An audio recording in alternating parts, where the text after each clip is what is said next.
Hoje vamos falar sobre a função quadrática, introdução à função do segundo grau. O conceito chama-se função polinomial do segundo grau ou função quadrática. Qualquer função de R em R, dada pela lei de formação f de x igual a ax ao quadrado mais bx mais c, onde a, b e c são números reais dados e a diferente de zero. Ou seja, f de x é igual a ax ao quadrado mais bx mais c, onde a, b e c são os coeficientes dessa função. Nesse caso, o a é o termo que acompanha o x que é elevado ao quadrado, o b acompanha o x que não está elevado ao quadrado e o c é o termo independente. Logo, para essa primeira função, a é 2, b é 3, c é 1. Para essa segunda função, a é menos 1, porque eu tenho menos x ao quadrado aqui, e b é 5. Note que não tem o termo independente. Nesse caso, o c é 0. Observe também que o sinal também é levado em consideração. Como é menos x ao quadrado, aqui o a fica menos 1. Nesse caso, o a é 4, o b não tem. Nós não temos aqui o termo que acompanha o x que não está elevado ao quadrado. E c é 3 porque é o termo independente. E nesse caso aqui, a é 9, o b é 0 e o c é 0. Note que esses três, em especial, são expressões do segundo grau incompletas, pois está faltando algum termo, ou B ou C, ou os dois. Nesse caso aqui, o C é 0, nesse caso aqui, o B é 0, e nesse caso, B e C são zeros, chamadas função incompleta. O gráfico da função quadrática é uma curva conhecida como parábola. E esse é o formato dessa curva. A parábola pode ter a concavidade voltada para cima ou para baixo. Concavidade é a direção para a qual a curva da parábola se abre no plano cartesiano. Nesse caso aqui específico, nós dizemos que a concavidade é para cima. Quando a concavidade for para cima, o coeficiente A será positivo, maior do que zero.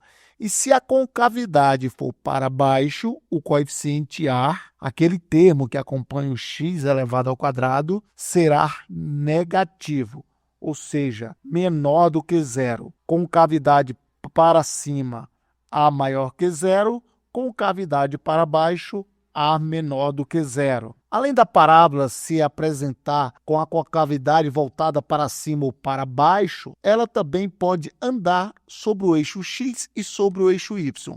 A parábola pode fazer movimentos tanto no eixo x quanto no eixo y. E esses movimentos, eles são guiados pelos coeficientes a, b e c. Toda vez que a parábola anda pelo eixo, ela pode tocar o eixo x de duas formas diferentes, independentemente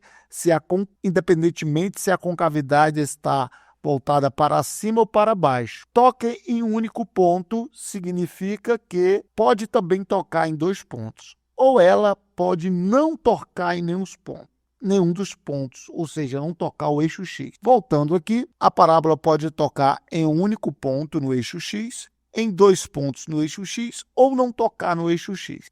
Mas como saber se ela toca ou não antes de construir o gráfico? O delta da função é que vai dizer. Esse delta é aquele valor b ao quadrado menos 4ac. Se o delta for igual a zero, toca em um único ponto.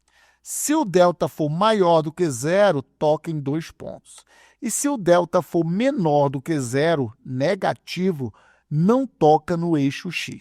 Além disso, temos também um ponto mais alto da parábola e o ponto mais baixo da parábola, que recebe o nome de vértice da parábola, que é esse ponto aqui. Então, o vértice, nesse caso, seria o ponto mais alto, posso chamar também de ponto de máximo, e aqui, quando a concavidade é para cima, o vértice ele é o ponto mais baixo, posso também chamar de ponto de mínimo. Quando a parábola sobe e desliza o eixo y, quem dita esse movimento é o coeficiente c, ou seja, c é o ponto onde a parábola corta o eixo y.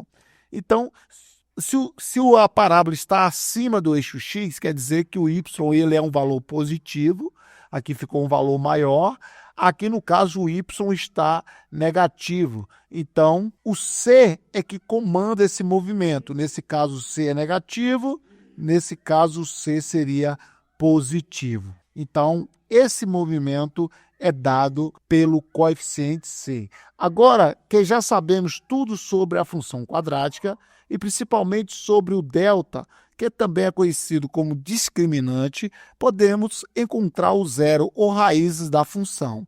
Para isso, utilizaremos a famosa fórmula de Bhaskara, onde ax ao quadrado mais bx mais c igual a zero, o delta será b ao quadrado menos 4ac e o x será menos b mais ou menos raiz de delta dividido por 2a. No caso, se o delta for igual a zero, a função admite duas raízes reais iguais, ou seja, você vai achar x igual a um único número, igual a 2, a 3 ou a 5, por exemplo. Se o delta for, e aí a estrutura das funções serão essas aqui, tocando em somente um ponto aqui em x. Ó, esse aqui toca em só um ponto, esse aqui toca em só um ponto, esse aqui.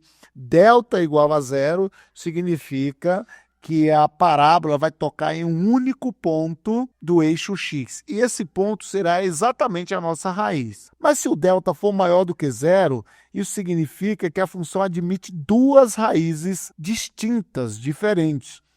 E, consequentemente, a parábola vai tocar em dois pontos do eixo x. Note que aqui toca nesse ponto e nesse ponto, aqui nesse ponto e nesse ponto, aqui neste ponto e nesse ponto, aqui neste, nesse, aqui nesse, aqui nesse.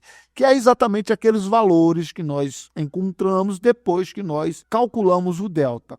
E se o delta for negativo, nós não encontraremos um número real para a raiz. Ou seja, no gráfico significa que a parábola não tocará o eixo x. Como todos esses exemplos aqui, a parábola passa acima ou abaixo do eixo x.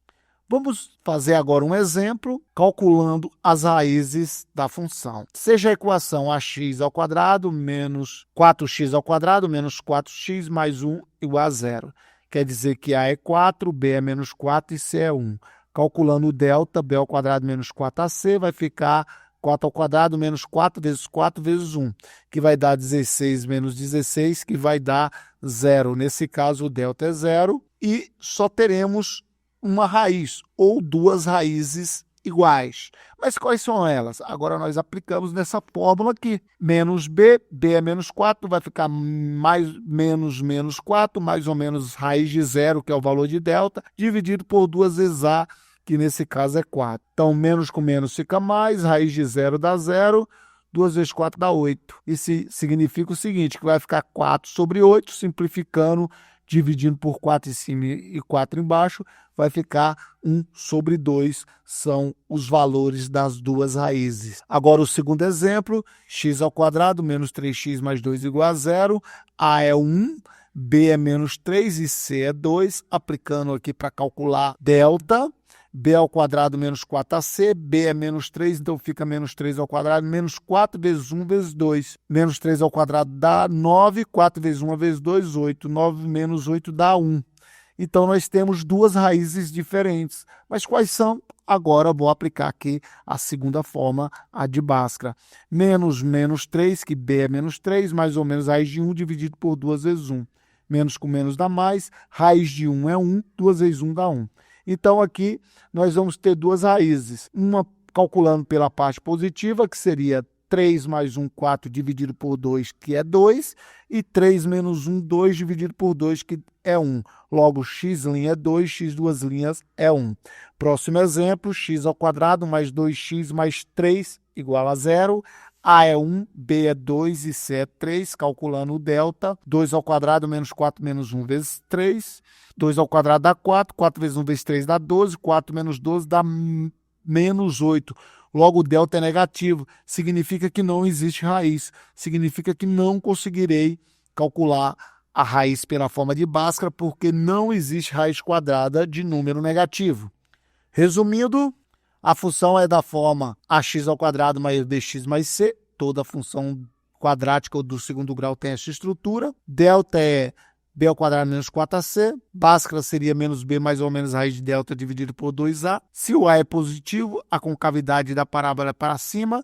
Se o a é negativo, a concavidade é para baixo. Se o delta for zero, admite duas raízes iguais. Se o delta for positivo, admite duas raízes diferentes e se o delta for negativo, não admite raiz. Então, o significado gráfico de delta igual a zero seria tocar em um único ponto no eixo x, delta maior que zero tocar em dois pontos no eixo x e delta menor que zero não tocar no eixo x. E aí, gostou? Já se inscreveu no canal, deu aquele like? Te convido para participar do nosso grupo fechado. Nesse grupo nós postamos de 1 a 3 questões diárias com o objetivo de você estudar matemática todos os dias. As questões têm solução, onde você poderá também tirar as suas dúvidas observando a solução da questão. Ajude o canal compartilhando com todo mundo. Confere também os links no matematicahoje.blog, que tem muito material para você crescer todos os dias na matemática, tanto para aluno,